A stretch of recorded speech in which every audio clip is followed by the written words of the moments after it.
My name is Jason Medlock, and you're watching Expansion of Consciousness, where we explore the powers of the subconscious mind, learn to reprogram the mind for success using quantum hypnosis, teaching mental strategies for athletes, coaches, and business professionals that produce peak performance. Also using meditation and mindfulness to build more focus. Let's get to it right now.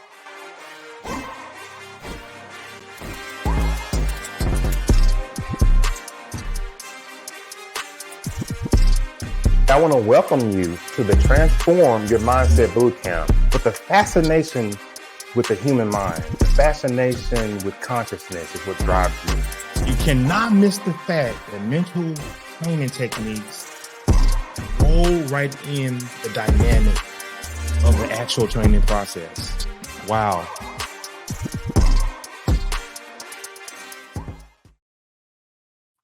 Welcome back to the Mental Game Plan. I'm your host, Jason Medlock, and this is where we explore the intersection of sports, mental fortitude, and personal development. And today we have an extraordinary guest with us, CJ Stewart. And CJ is a former outfielder for the Chicago Cubs and a renowned figure in the player development industry with over 22 years of experience as the Chief Visionary Officer and co-founder of LEAD. This is the Center for the Youth. He has dedicated his life to empowering Black youth in Atlanta through sports-based development. His work addresses critical societal challenges such as crime, poverty, and racism, and uses baseball and tennis as tools to foster social and emotional growth among young people. It's an honor, guys, to have you here and to have CJ share all of the wonderful things that he's doing. And now let's get CJ on right now so we can welcome him into the show. Hey there, CJ, how are you? I'm well. How about you? I'm doing pretty good. And I'm glad you came on and hopefully I was able to, give you a nice introduction. That was, and the theme music is pretty amazing as well. So that was great. Awesome. Just starting off, before we start to get into the questions, you lead this marvelous program in Atlanta. And can you just talk about your time from, when you were playing baseball and when you got done understanding, I want to create something for the youth. Can you walk us through that transition phase where you decided that, this is what I want to do. Here's the kind of program I want, and what fueled this, CJ? Well, that right there is a fastball question. I mean, you started out first pitch fastball, no messing around, and that really is the crux of the thing is the why. And oftentimes people don't really know what they should ask me, and so that right there is the question. So I'll make this fast, but then I'll get into why LEAD was started. But I was born and raised in Atlanta. I'm a Grady baby. So anybody that lives in Atlanta, it refers to them as a Grady baby. We really are making ourselves distinct from the Black middle class. And so if you were born in Grady, that meant two things. That meant you were Black and you were poor. I'm not proud of the fact that I was born into a family where we lacked financial and social capital, but it did teach a sense of resilience that is a part of my life story. Baseball was my ticket out of poverty. Fell in love with the game at 8 years old and living in Northwest Atlanta, but playing baseball in Southwest Atlanta. My grandmother lived in Southwest Atlanta, but in a section that was really working class. But the baseball field that I played at Cascade Youth Organization was in the middle class Southwest Atlanta part where not Dr. King, but Hank Aaron lived, Maynard Jackson, who was the first Black mayor of Atlanta, and several other civil rights leaders, Ralph David Abernathy. And so my first coach was Emmett Johnson Sr., who was the chairman of the Atlanta Public Schools Board of Education. And so even though my family lacked financial and social capital, I'm now being coached by one of the most powerful people in Atlanta, even today, the chair of our Board of Education, because we own the Board of Education owns over $16 billion of assets. And so that's more than the city of Atlanta. And so I had this dream of playing professionally and had some great coaches, 3 men in particular. I had my first workout with the Cubs at 14, got drafted by the Cubs at 18, got drafted again by the Cubs at 20, played in the Cubs organization. And then in 2007, I was 9 years into being a professional baseball coach. My wife, Kelly, and I co-founded Diamond Directors, a baseball development company. And one of my white clients, Stan Conway, I was training his white middle school age son, Davis. And Stan said 3 things to me that essentially were 3 fastballs that I swung and missed. He said, 1, CJ, you are a really good coach, but if you were as good as you said you were, your rates wouldn't be so low. And so essentially what he was saying is you can't be the best and the cheapest at the same time. Right. The second fastball he threw me that I swung and missed was, he said, CJ, if you were as good as you claim to be, it shouldn't be so easy for people to get access to you. And so it really gave me the mindset of going to a doctor's office. You don't walk into a doctor's office and go straight to the doctor. There's a receptionist, there's a nurse, and then there's a doctor. So I built an infrastructure that allows people to get prepared to be with me. And then the third thing that he said, Stan is a white man. And he said, CJ, there's a decline of blacks in baseball. And he said, I just can't understand why you're not doing anything about it. And that right there caused me sleepless nights for several nights. And it's ultimately why we started Lead Center for Youth in 2007. Mm-hmm. CJ, you had a remarkable, very remarkable career in both professional sports and player development. Can you share some insights on how athletes can effectively, integrate the mental side of the game? I know physically we understand what that is, but the mental techniques in their daily routines. Well, let me just say, when we do it, it's a game changer. Right. I think the what is the easiest thing to do. And then so when we figure out what we want to do, then we want to figure out how we want to do it. And then when we want to get started, but everything has to start with why. Mm-hmm. Why are we doing what we're doing? And that's a very scary thing. Even something like thinking. Thinking is a very important thing, but thinking can require a lot of energy. It's consequential, which is why a lot of people don't do it. But when I think about how my life has changed when I started really focusing on a mental approach, it has just been a game changer for me. My only regret is that I wish I would have started thinking critically a lot earlier, because I think I would have been able to really get a lot more out of life. And so what I would just share is I think that, what I know that helped me and I think can help others to get me to have a more mental approach is answering 4 questions.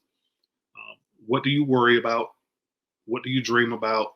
What do you cry about? And what brings you unconditional joy? And, what I found that really unlocked me to really get myself to a level of a strong mentality is answering those questions over a 40-day period. So biblically, the number 40 is the number of testing. And so, just say, CJ, what do you worry about? What do you dream about? What do you cry about? What brings you joy? Doing that for 40 days is a very convicting exercise, but it prepares me to say yes to assignments and no to invitations. And it gives me a lot more time. Yes. And, CJ, that really goes hand in hand with the holistic approach to training. And like you said, had I known about it or even thought about it earlier in my career, and even as a businessman, you can use some of these type techniques. It would have just been that much more better, because mental conditioning along with physical training, to me, and I work with guys out there, that seems to be the key to unlocking an athlete's full potential. When you have control of both those areas, you can be very deadly. And most of us, CJ, let's just think about it. Physically, we already had that. We just got to, get our footwork right, get our eye-hand coordination right. just kind of, get in the weight room. I mean, genetically, for most of us, we have that, but we just don't spend enough time with the mental conditioning portion of it. And that is a game changer for most athletes. Indeed. Well, I mean, there's so much that I can unpack, but I'll keep it as surface as I can, and I'll let you unpack it if you want more. But when I hear you talk like that, what resonates is the fact that talent is the floor, not the ceiling. And so, Yes.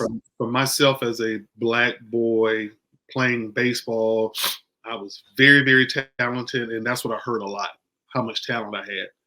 Even as a coach, particularly when I'm working with Black boys, a lot of them show up with a lot of talent, and they know they have talent. And so one of the things that I'm trying to help them to understand is talent is the floor, skills is the ceiling. So talent is what you do well, habits is what you do well repeatedly without thought, and skills is what you do well repeatedly without thought while under stress. And so even just helping them to understand, from a talent standpoint, everybody has a level of that. But you could be mid-level talent, but high on habits and high on skills, and you're going to always be better than the most talented people. And I would just say, lastly, even as you talk about training, the thing that I have to help my athletes understand is practice and training are not the same. Practice is relegated for us to build habits. And that's rigorous because it requires thousands of reps to build a habit, doing things repeatedly without thought. But practicing under pressure is when you're now training. And so there's two types of stress, eustress and distress. So we want it to be positive eustress, not negative distress. But if you're not practicing and there's not any stress, then you're not training. And if you're not training, you won't develop skills, and skills pay the bills. Yes. And it's interesting you talked about developing habits. I have a technique I use called habit stacking. And for the people out there in the audience that are listening to us, habit stacking is taking good habits and stacking them with bad habits and stacking a good habit on top of it. It's a technique that's out there. It's nothing I developed, but habit stacking is a wonderful technique to help athletes, anybody kick, whatever repeatable habit that they want to get rid of. They can.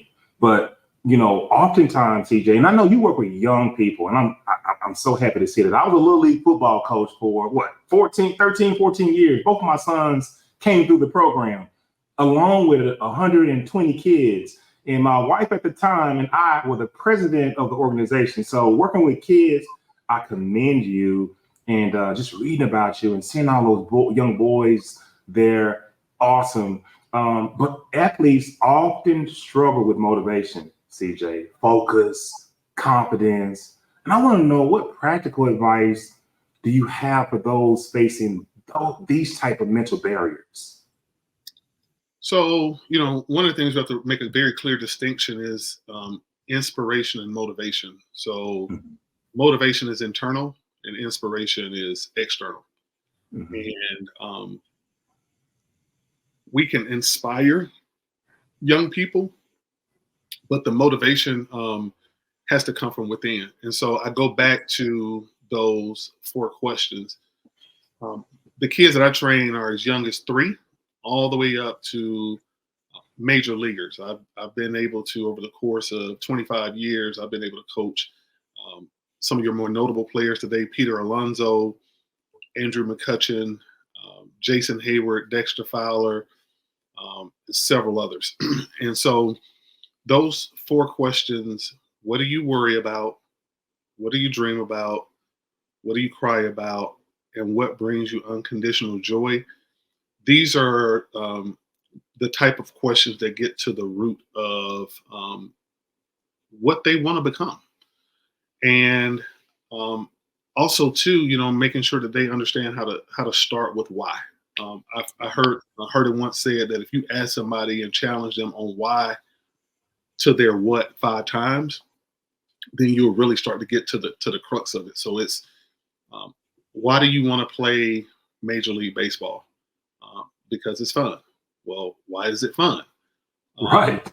Because and then you just keep going back and forth. And a lot of times by the time we get to that fifth why, a lot of times these kids are in tears. I mean, because it's really rooted in something that they've suffered from or suffering from. The Latin word for passion is suffering.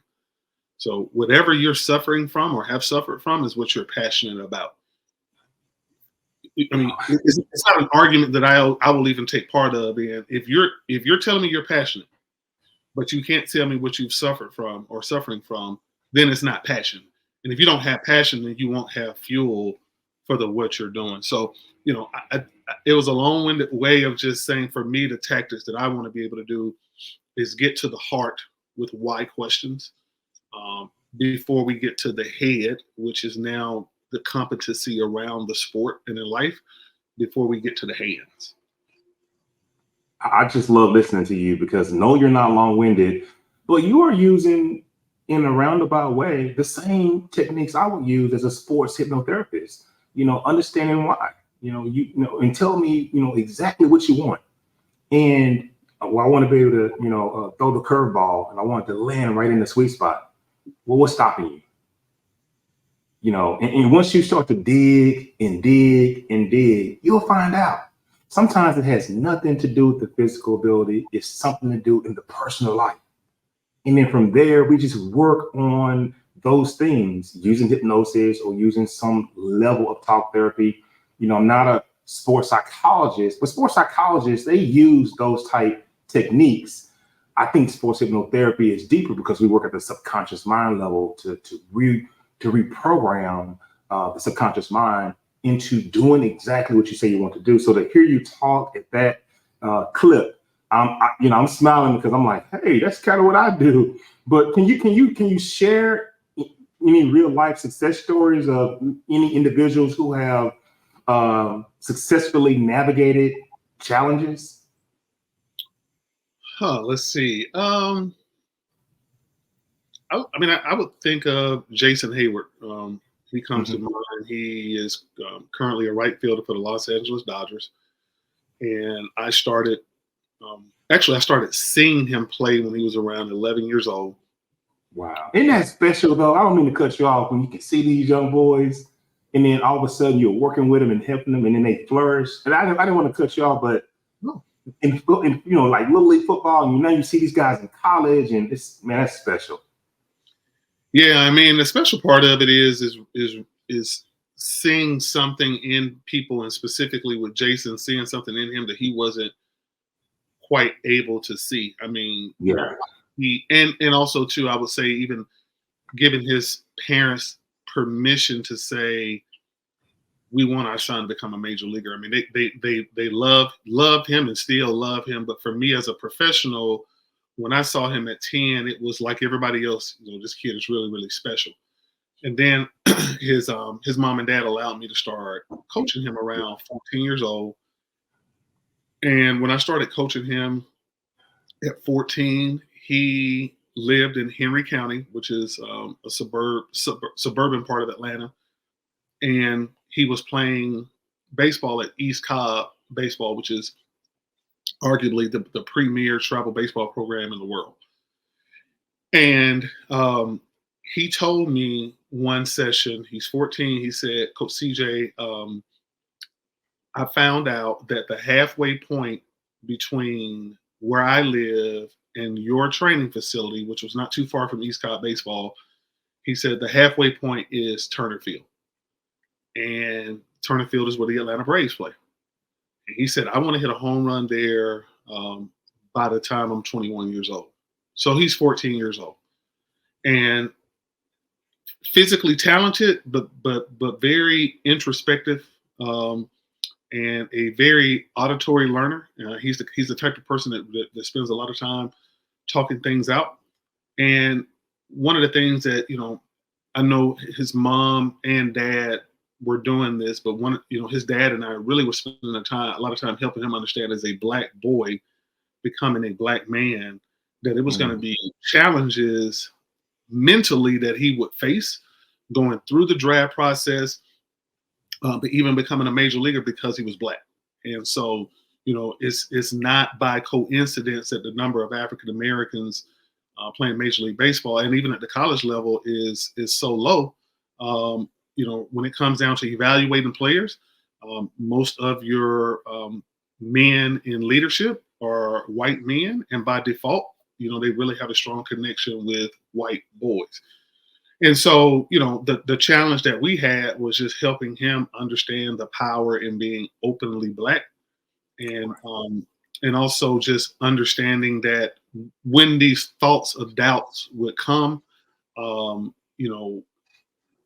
making sure that you can rest in the training that you've done.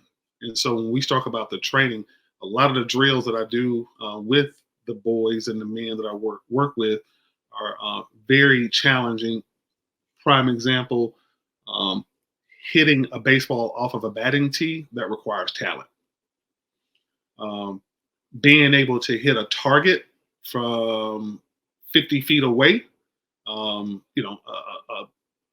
let's see, not a huge, big target, but let's just say 3 feet by 3 feet.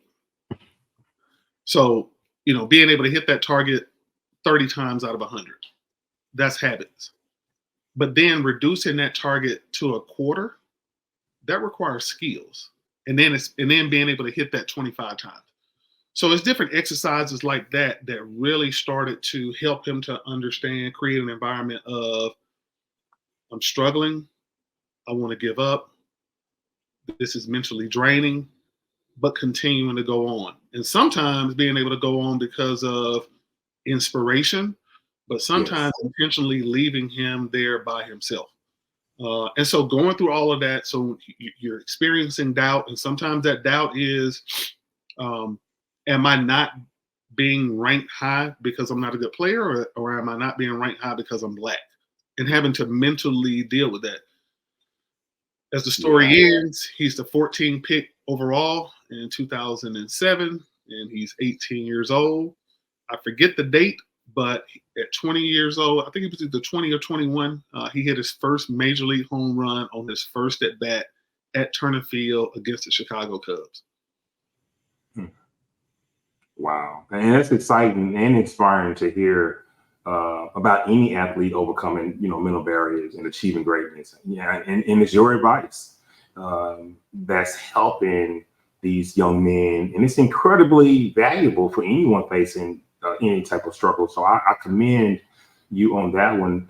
But when we talk about mental toughness, and we know that is really crucial for any sport, and to be able to reach that peak level of performance, can you talk about what are some of the key components of mental toughness, and how coaches like you can nurture this quality in their athletes? Yeah, when I think about mental toughness, I go to the importance for confidence. For me, though, confidence is rooted in things that I've done before. Yes. So, confidence isn't something that I hope that I can do, I would like to do. It's around things that I've done before. And so that's why, for me, making sure that players are allowed to get a feel for whatever they're doing, then moving to a place where now they can focus on the fundamentals, and then they can focus on having fun, and then they can focus on now facing their fears.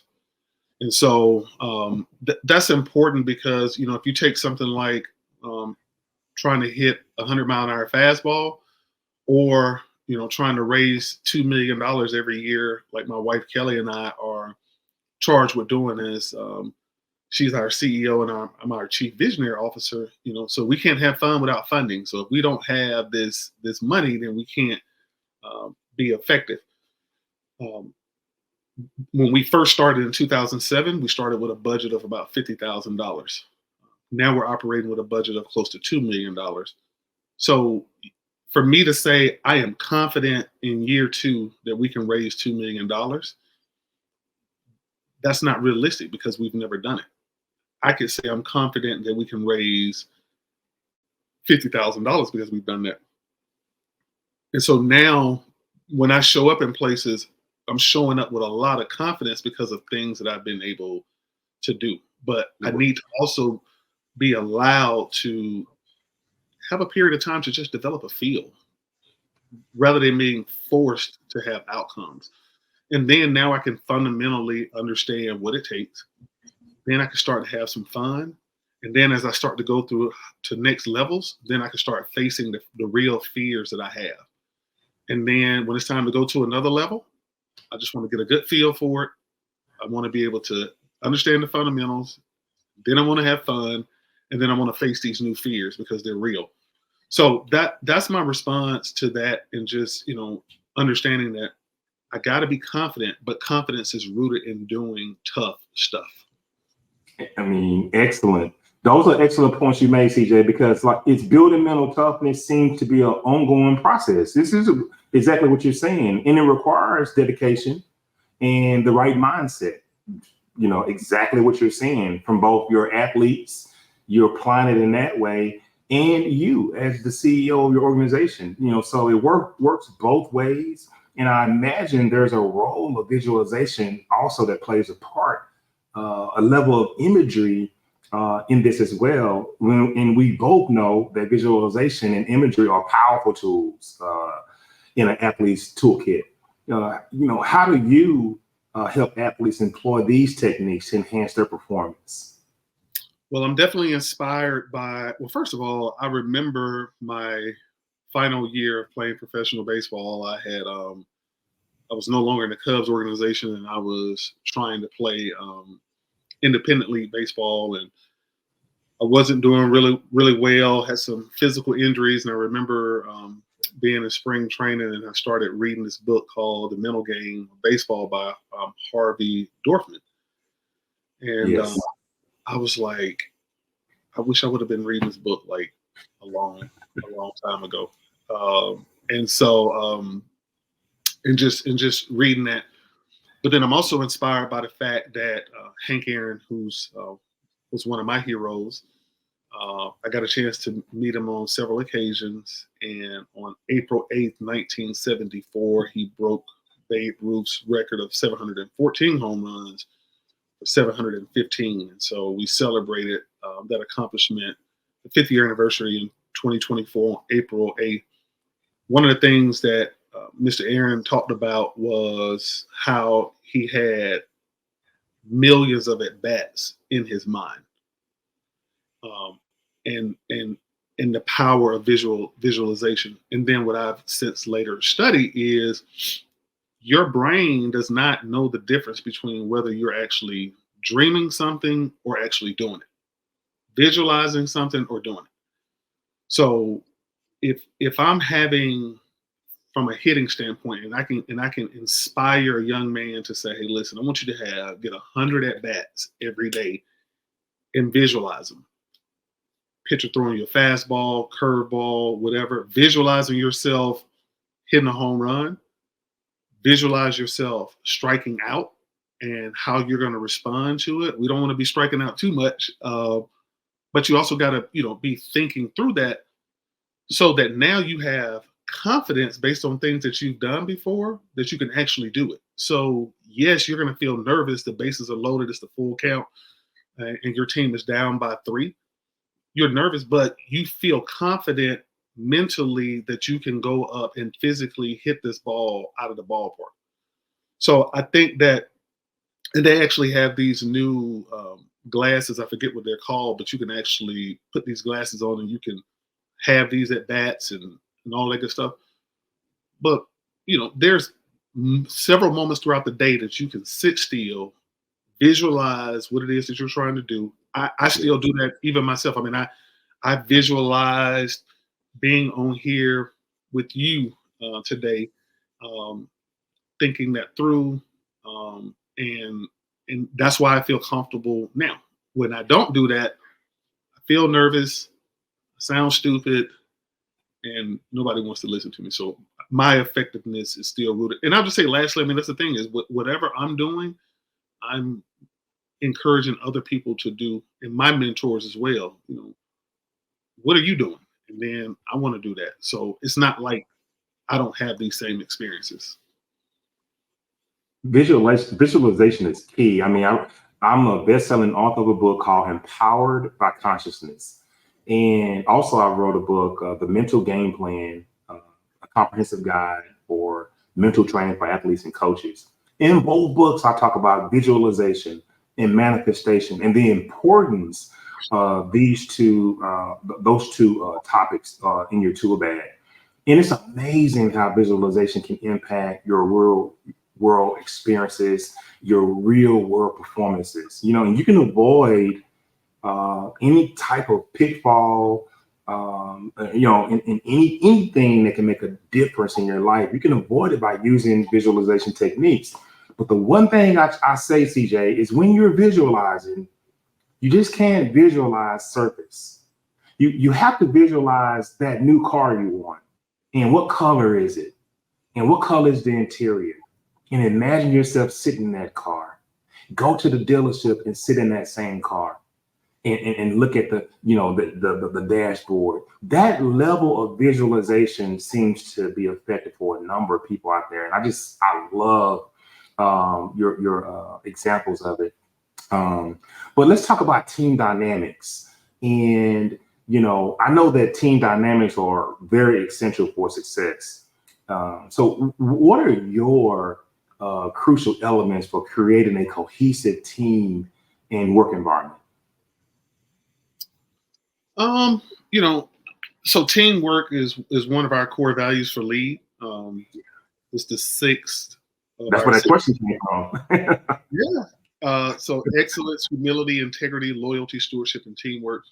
Yeah. And when you think about teamwork, it's about having a goal, and then everybody individually fulfilling their roles so that the team can work. And so for us with Lead, our mission is to empower that next generation to lead and transform their city of Atlanta by using the sport of baseball for boys and tennis for girls to help them overcome the three curveballs that threaten their success: crime, poverty, and racism. Mm-hmm.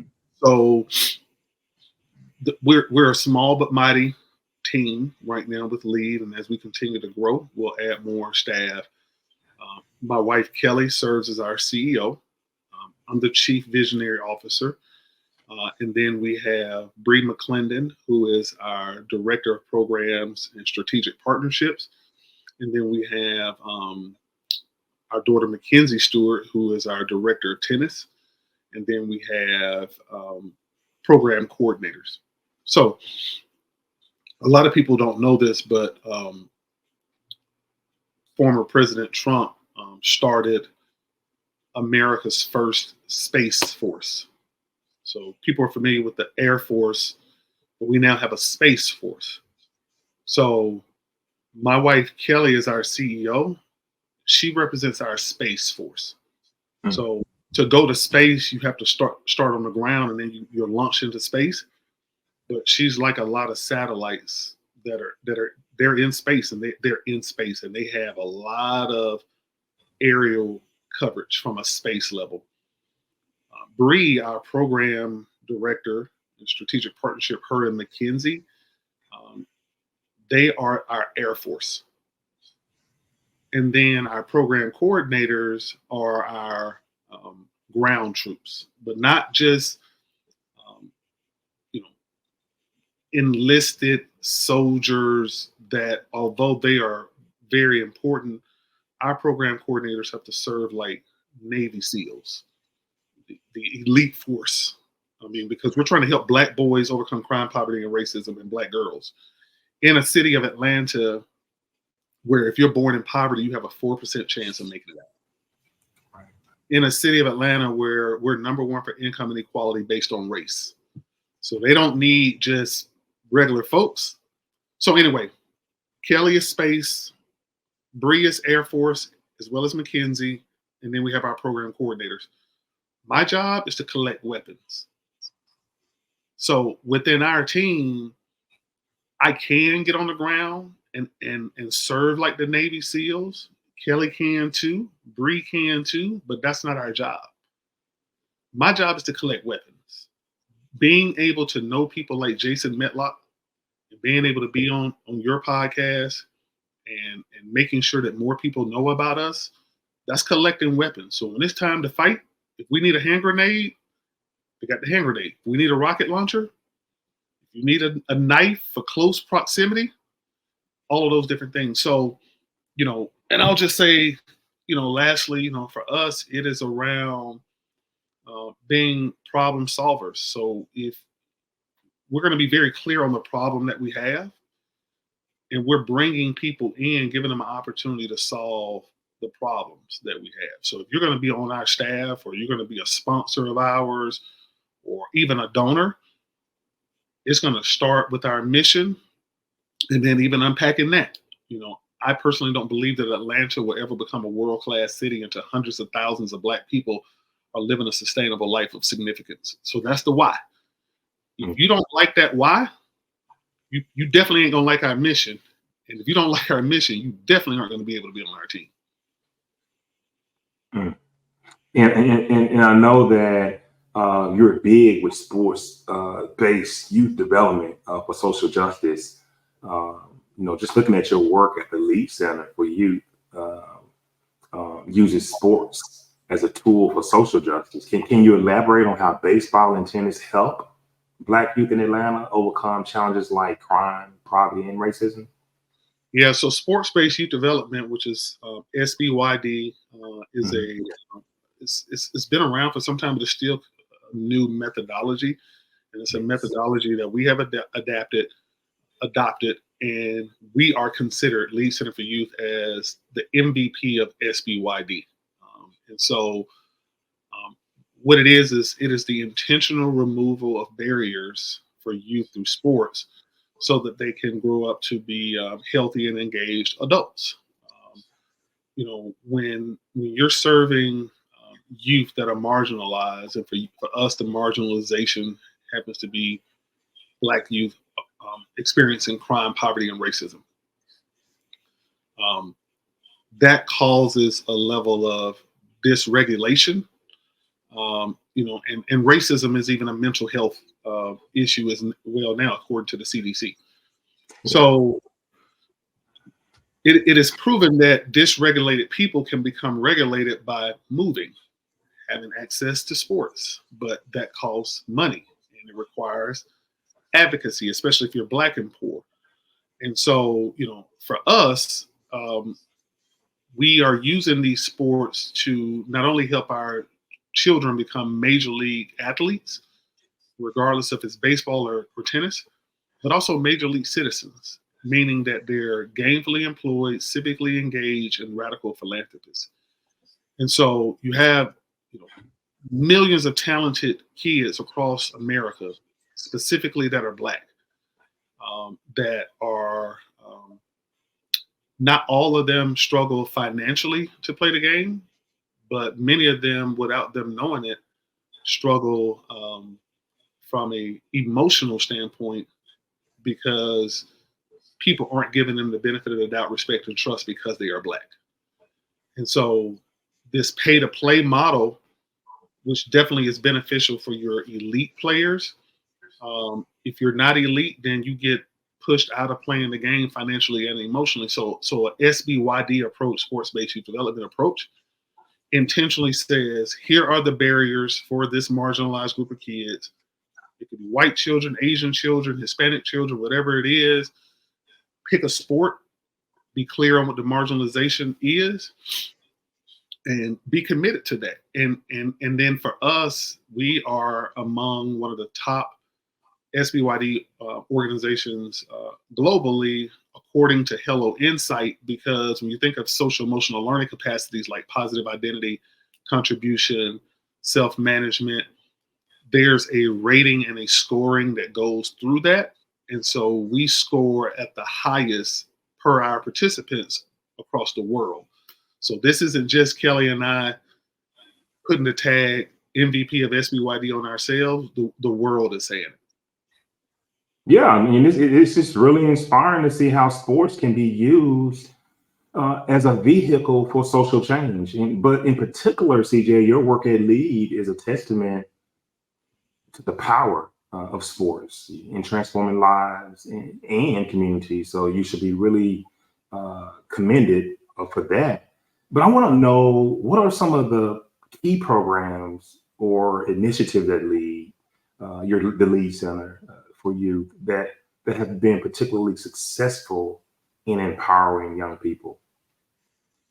I believe that our cultural relevancy education program, Know Your Truth, has been a game changer, where we are educating our boys and girls about people, places, and things that aren't talked about in their K through 12 experience, helping them understand that communities in Atlanta where there's such a high level of poverty were designed to be that way through things like redlining, and really helping them understand that there were policies that existed that were explicit but more covert today, that's causing Black neighborhoods to look worse than some of your more affluent white neighborhoods. Helping them even understand that Hank Aaron, who is the home run king, he was a part of the Braves moving from Milwaukee to Atlanta to help prove that we were a city too busy to hate. Which for Atlanta, that was a mantra that we were using to try to position ourselves against other Southern cities to say, hey, Atlanta, we're the best place for business. So everybody had a mantra. But when the Braves came here to the South, we were the first Major League sports team ever in the South. And the reason why teams didn't exist in the South is because of Jim Crow laws that separated Blacks and whites from each other. So baseball could be played. Jackie Robinson integrated Major League Baseball in the modern era in 1947. And so Black players and white players playing together, that worked up north, but not down south. But this Black man came here to Atlanta and hit a ball that helped change laws. And he went in spring training, he wasn't even allowed to stay in the same housing as some of his white teammates. So we get a chance to, to talk about those things and have those conversations just so they can understand how the world works. And ultimately, that's what allows them to become Major League citizens, to be civically engaged, gainfully employed, and then radical philanthropists. So we truly see our children that are in our organization, the participants, as current and future donors, because in Georgia, athletes can start getting paid for their name, image, and likeness as early as the 9th grade. So you're talking about a Black boy or a Black girl that comes into our elementary school program in the 3rd grade. And so now, that's around 8 years old. And then all of a sudden they're in the 9th grade and they've been putting in all of this work. And then now you got these local Atlanta-based companies that says, we really like that young man. We really like that young lady. We would like to pay them to help us promote our products. And so as the chief visionary officer, as I develop these relationships, so you're going to have kids, the law just recently passed and we're positioning ourselves to take full advantage of it.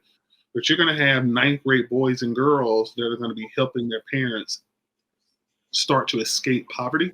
Now they're going to have an accountant. They're going to have a financial advisor. We got strong attorneys that'll work with us. But if you put in the work, you're going to be able to change your family's worth quickly.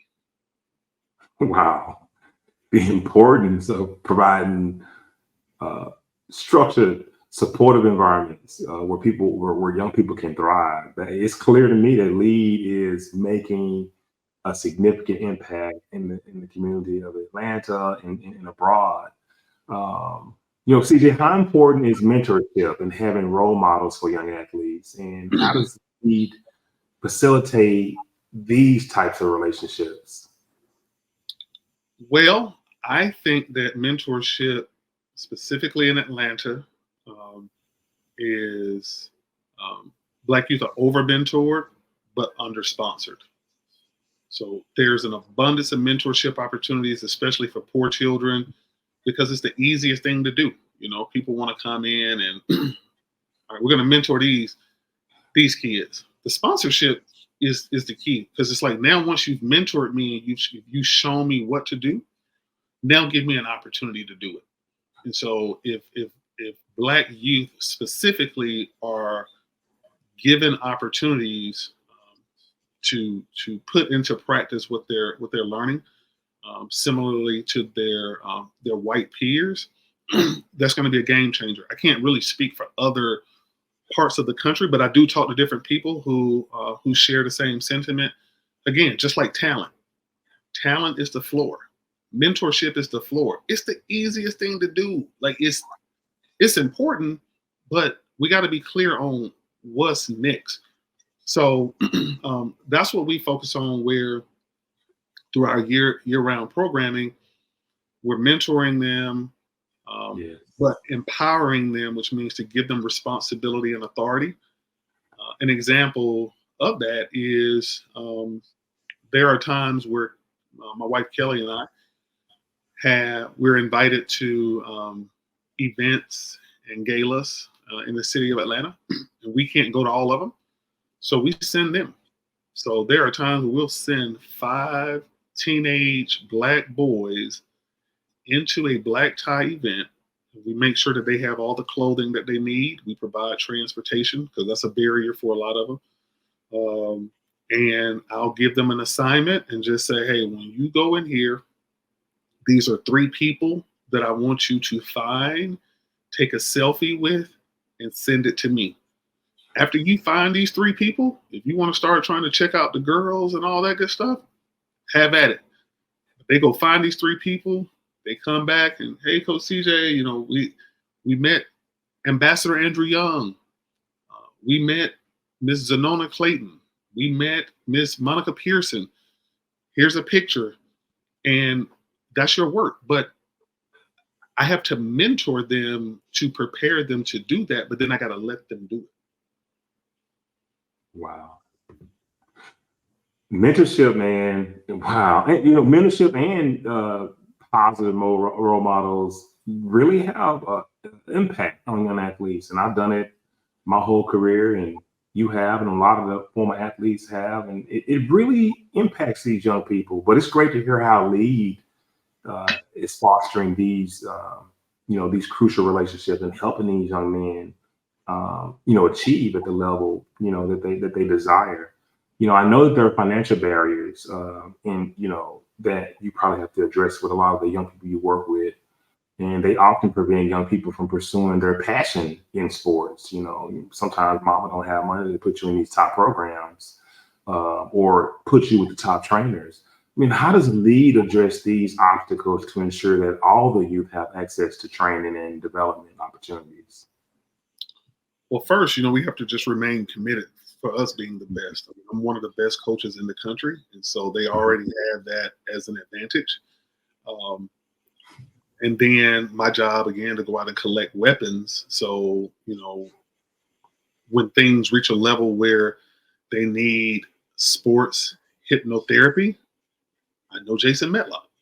When they have a situation where they have an ankle injury, my job is to make sure that I know who are among the best and then give them the opportunity to earn it. So, being talented is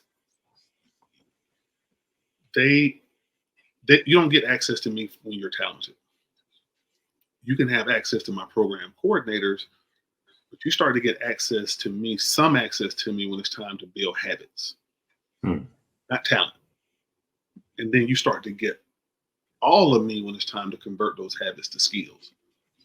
And so, it's got to be earned, because that's what life is about. I mean, you start giving folks too much too soon, then they start to take it for granted. So it is not uncommon in different parts of programming where you go to kids and you mention my name or show them a picture and just say, who is this guy? And they'll say, I have no idea. You shouldn't know me. And so, that's very crucial for us as we're making sure that we're developing them. You don't get to come to me until it's time to build habits. See, I like that one. I may use that one. Yeah. but also the ensuring that financial obstacles don't hinder these young athletes' progress. That's essential too. And the work that you're doing with Lead does provide access and opportunities, and to me, that's truly commendable. And I was going to say, contribution is one of our social emotional learning capacities that we are measured on. And so for us, if we design this program correctly, and they are improving in their grades, attendance, and behavior, they are assets to our organization in that they will help us to be able to raise the money we need to raise to do what needs to be done. And again, like I said, many of them are going to be able to take advantage of name, image, and likeness. But we have kids that we're saying, like, you are an asset. And even if you don't become a major league player, you can become a major league citizen, so that you're now working for the corporation that we're asking for financial support from, which makes it a lot easier for us to get the money because you're there. So it's like, with all due respect for us, we've never washed cars. We've never had a barbecue sale. We've never sold anything. I'm gonna go out here and I'm gonna get this money, Kelly and I. We're gonna have a program where you can earn an opportunity to be in it. So then that way we don't have to charge your parents anything. We'll give you an opportunity to earn it. And now we actually have several of our alums that are monthly donors, and also working for companies where we've been able to collect. They've helped us collect 5 figures. That is so awesome. I mean, we've talked about the players, we've talked about, different pieces and parts of your organization, the beautiful people that work with you. Now let's talk about you, the website, the programs. Tell the audience what you're offering, how to join up, all the intricacies so that people can really, really understand, where to find you at. Yeah. Well, I am very active on Instagram at I am CJ Stewart. And so Stewart ends with a T as in Tom. I'm also on LinkedIn. So my government name is Courtney James Stewart. So you'll see me as Courtney CJ Stewart on LinkedIn. Also the same thing on Facebook, Courtney CJ Stewart. My website is iamcjstewart.com. I'm very active in writing blogs on a weekly basis.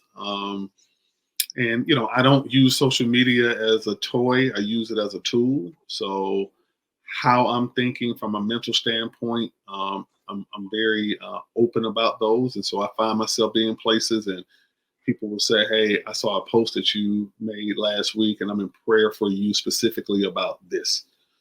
For my 48th birthday, recently in April, I made a post on my 48 cries, things that I cry about. And so, sharing those things. And then also, there are topics where I'm talking about politics, I'm talking about race, showing up as in I don't know what I don't know. So I'm engaging my social media followers to educate me. It's not a safe space, it's a brave space. It's a space where say how you feel. And if you get too graphic, then social media somebody will report you and you can get kicked off. But I believe that the mark of a wise person is being able to hold multiple thoughts without feeling the obligation to agree with them all. So I can have my stance, but I can hear yours. So, those are the places. And I'll just say lastly, one of the things that we're really focusing on with LEAD, late fall 2024, we're going to be launching a certification process so that coaches, men, women, regardless of your skill level and regardless of the sport, regardless of where you live, can be certified by us LEAD as a sports-based youth development practitioner, helping you become an MVP of SBYD like us. It's going to be revolutionary from the standpoint of there's a lot of training that you can get on the technical part of the sport, but what we're going to be doing is going to be tactical. So I don't know anything about football really. I don't need to know anything about football, but the tactics that we use to get a kid from where they are to where they need to be, we have proven for over 25 years that we're operating at an elite level. And I'll just say one last thing too, because the word coach before it was used in sports was a means of transportation. So there was a horse, there was a coachman, and then there was a coach. The coach is where people would rest until they got to their destination. So if you are a coach, but you don't have a methodology, you don't have a real process beyond trust the process, you're not a coach. You're a facilitator, but you're not a coach. So, this certification is going to really help people understand how to coach. And like Stan Conway told me, you're not a good coach if you're the cheapest. You can't be the best and the cheapest at the same time. You may decide not to charge somebody, but you need to clearly understand your value. And so as Jason Wells, my mentor, says, my price equals my value minus my emotions. So this is my value, but emotionally, if I don't want to charge you, then my price is zero. But if this is my value and I want all my money, then this is the price. Beautiful. And I was going to ask you what are the future goals, and you just laid it right there, bam. And the price is the price, and those who will see, and those who will hear. And that's meaning, people who are focused on developing and trying to find a quality certification. It's not about price; it's about the value of the program, so they can implement this program in whatever organization they have. How do you see this organization evolving in the next few years? What are some of the future goals that you have for LEAD? So this certification, I wanted to also then take us to a level where we can be a part of changing policy, adding an amplified A for athletics to STEAM. So you got science, technology, engineering. We want athletics, and then it'll be arts, which already has an A, and then math, because we got to have funding that goes along with, making sure that our children, we're not just talking about having recess in school, but we're talking about physical education and understanding how to develop motor skills, and also, understanding the importance of athletics regulating dysregulated children. Dysregulated children experiencing high levels of stress without a buffer, it starts to change the brain. And so when we start looking at other countries, Japan, we start looking at China, I've never been to either one of those countries. I would like to go. I want to see how they are using athletics to help their children develop academic self-efficacy. And so we want to affect policy on that. We are also working to build a baseball and tennis complex in Atlanta, in the Northwest Atlanta community where I was born and raised, because the world in baseball and tennis comes to Atlanta every year, especially at an amateur level, but they don't come into the Black impoverished part of Atlanta. And so there's a lot of gentrification that's happening in Atlanta. And so we want to build this complex so that we can prepare Black children to compete against the world in their own community. So between the certification and getting that amplified A to be a national thing, not just benefiting LEAD here in Atlanta, but benefiting athletics across America, and then building that complex, I think that'll be good and have me, on a level of excitement for another 10 years. But we'll come up with some other innovative things. And innovation is not just technology, and innovation is just taking things that already exist and putting them together to get things done in a new way. So I'm the chief visionary officer. So when I'm allowed to do my job, then I can think about these kind of things. So I'm excited about life. Wow. CJ, thank you. The future vision for LEAD is exciting and full of potential. And it's all because of you, man. Your commitment to continuous growth and impact is really, truly inspiring. And you've inspired me. And, but I want to thank you for coming on the Mental Game Plan. I have a special surprise for you, just based on our conversation. And I know what it is to run an organization. I've done it for 12 years with kids running around everywhere. But I'm going to give you something after I wrap this thing up. So I'm going to move you to the back and let me finish saying some wonderful things about you. But CJ, thank you for coming on the Mental Game Plan, and your excellence and your understanding of this picture of leading young men into the future is absolutely inspiring. And I'm just taken aback. But again, thank you for coming on the Mental Game Plan, and we hope to have you back soon. My pleasure. Thank you so much. All right, hold on for 1 second. 1 second. Okay. All right, guys, listen. CJ is awesome. The lead program in Atlanta and possibly anywhere in the world, if you're going to be taking a certification, is absolutely tremendous, and it can help interview coaches out there or interview leaders of organizations. And I'll leave it up to CJ to explain the rest. But go to the website. It'll be in the show notes. But he mentioned the website. Go to the website. And as we wrap up today's episode of the Mental Game Plan, I want to extend my deepest gratitude to CJ for just joining us and sharing his invaluable experiences, his dedication to empowering youth through sports and addressing those critical social issues that we all go through if you run a sports organization is truly commendable. And for our listeners, if you want to learn more about CJ's work or get involved with Lead Center for Youth, make sure you follow him on Instagram, like he said, at I am CJ Stewart, at I am CJ Stewart, and visit his website to see how you can contribute to this transformative mission. And I want you to remember the mental aspect of sports. And I talk about this all the time. It's just as important as the physical. And in most cases, while you're training in the physical, you need to have a plan to integrate mental strategies in the physical training. And I talk about steps to do that as well. Let's take these lessons to heart, guys, young ladies, and apply them in your own journeys, both on and off the field. And I want to thank you for tuning in to the Mental Game Plan. And until the next time, keep pushing your limits and expanding your mindset.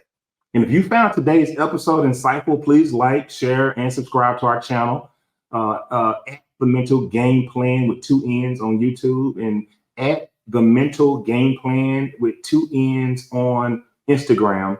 And for more content that will help you master the mental game, and leave a comment below with your thoughts and questions. And we'll see you the next time at the next episode of Mental Game Plan. Thank you so much. God bless you, and good night.